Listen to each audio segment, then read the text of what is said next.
Hey guys, Linkstonian here. I got some bad news for you. Basically, while I was recording a session, which are, usually around 6-ish hours long at the most, our power went out. Wasn't even actually the power, someone just turned off the electricity in our house, which, kinda sucked. Well, long story short, all the footage was corrupted. But I was going to figure out a way to get it all back. I went through a ton of stuff, tried a bunch of things. Basically nothing worked until I found a really cool method by this guy up on the screen. I more or less followed the tutorial. I had to do a few little workarounds.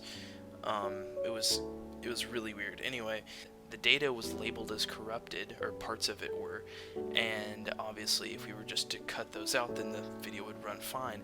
So what ended up happening was I just sliced off the bit that was corrupted, or labeled as corrupted, because the video was corrupted to an extent, and then the video ran perfectly fine.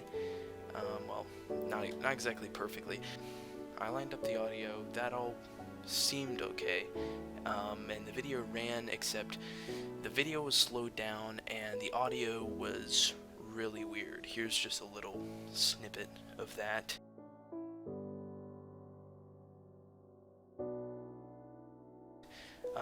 No cuts, this is just the actual thing, it's kind of weird. So after that I was like, okay, well, what am I supposed to do now to edit?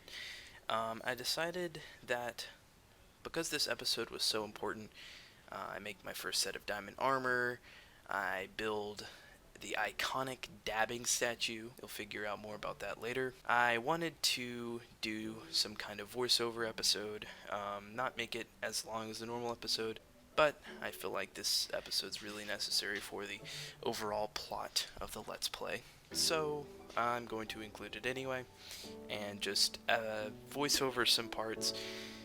I don't think it'll be as good. It really sucks that I couldn't get the video back in its normal form, but at this point I got the footage. I'm happy about that. The audio I got the first hour or so of audio, but even that is kind of weird in places. It's like random places it's like and just like or just weird spikes of audio. So I hope you enjoyed this slightly different from normal video. It's gonna be a tad weird, but bear with me.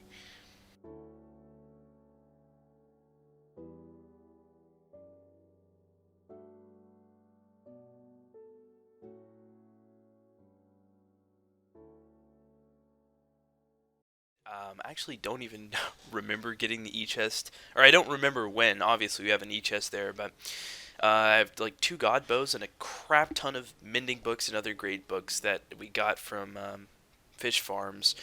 And the fish farm is honestly overpowered. I think they're removing it in 1.16, but it's pretty crazy. We have a whole chest of bows and books, and it's pretty great. So here I am creating my first set of diamond armor.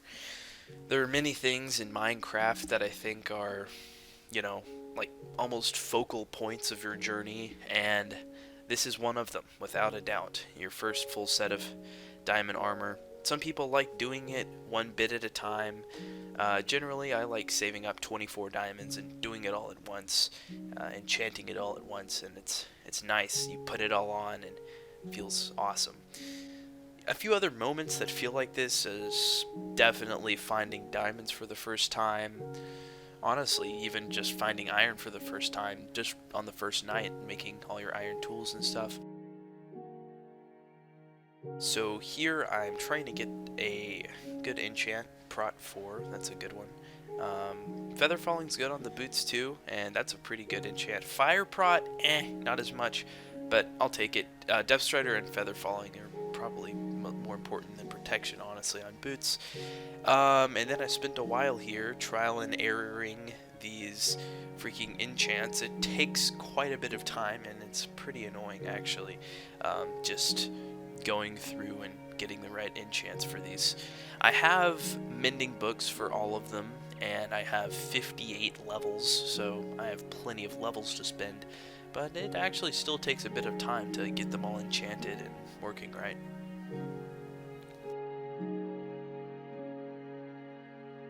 On my boots, I put a bunch of stuff. A ton of crap, including mending, obviously. So a full set of mending diamond armor. That's a sight to behold in Minecraft. It feels pretty great. Needless to say, I was pretty excited at this point. I just pooped out all my freaking iron and then slapped them right on. And yeah, pretty great feeling having full diamond, diamond sword, diamond pick. Yeah.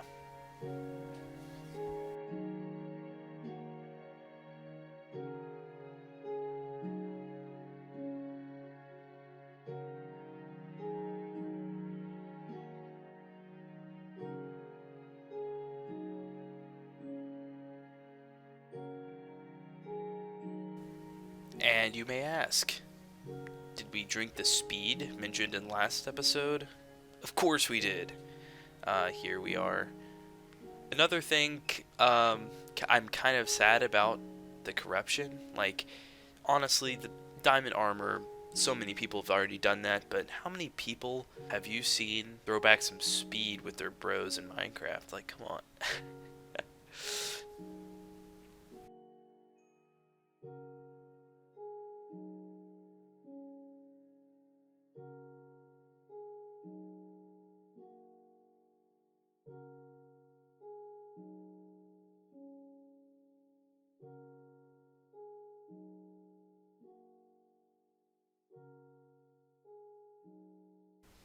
And of course, the first thing Lyndon does is try to kill Karma, Flower Happy Jump.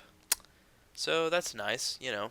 I have to kill him because he kills her, but yeah, it's just the way it works. Honestly, we would probably have the Ender Dragon killed by now if we didn't kill each other.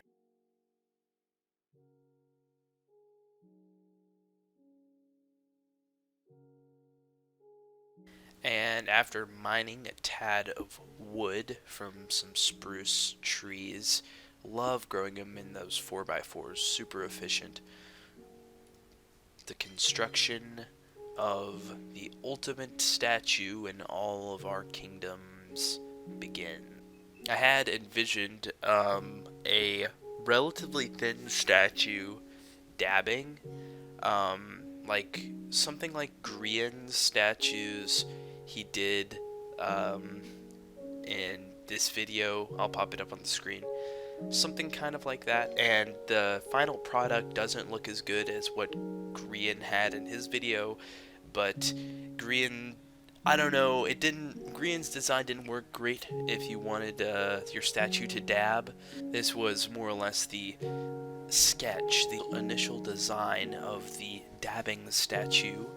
As you can see, I'm tentatively breaking blocks, adding blocks here, adding blocks there. Just kind of see what will work, what won't.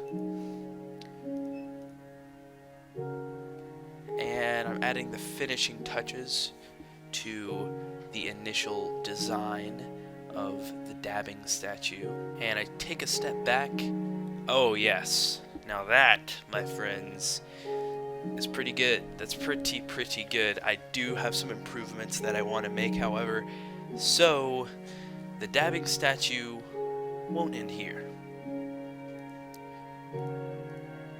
I come back with some stone brick this time, better for a more professionally designed statue, as well as some stairs to really put in some detail into every crevice of this beautiful, majestic build.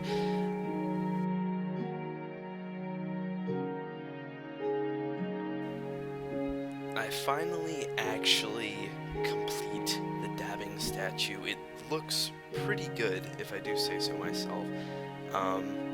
You could interpret it as something else. It's kind of an ambiguous shape. It took way too long to actually put all the stairs in the right spots and craft the body correctly. But all in all, I am really proud of the end product. I really think it's great.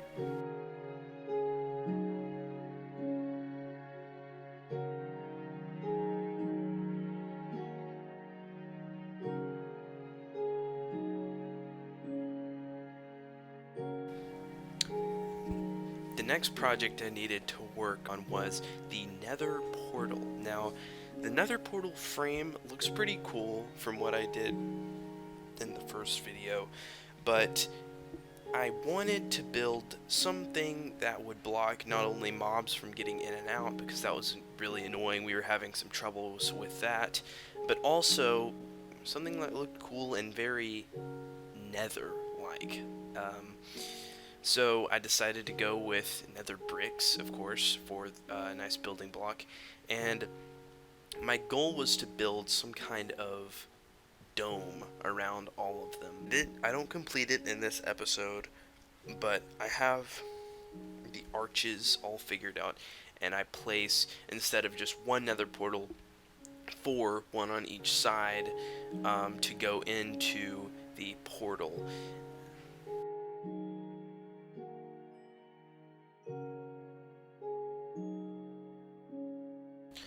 Thanks for watching this slightly different episode.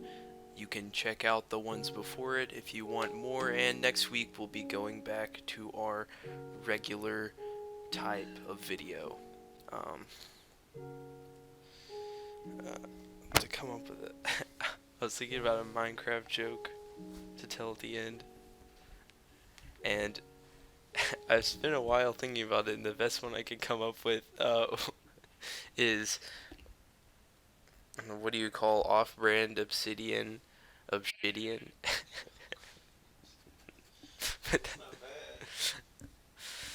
Yeah.